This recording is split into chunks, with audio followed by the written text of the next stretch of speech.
Magandang araw! Ating pag-aaralan ang wastong gamit ng mga salita.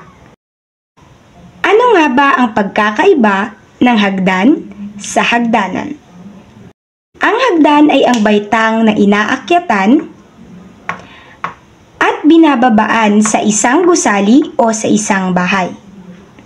Ito ay tinatawag na stair o steps sa Ingles. Halimbawa, ligtas na gamitin ang hagdan sa pagbaba kapag lumilindol.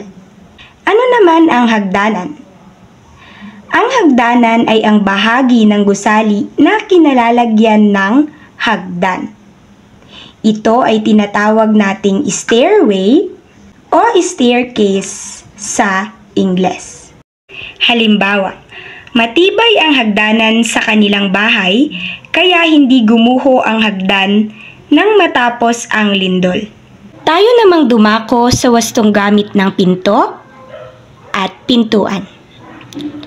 Ang pinto ay ang konkretong bagay sa bahay na kinakatok natin.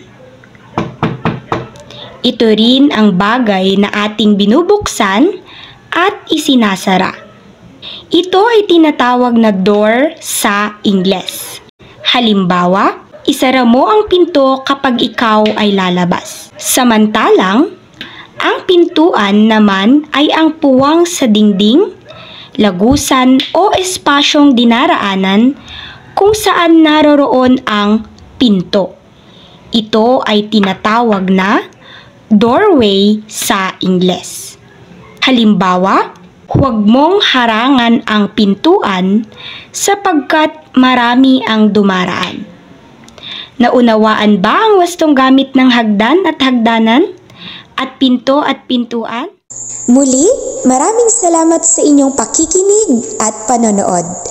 Huwag kalimutang pindutin ang like, share at subscribe button. God bless you!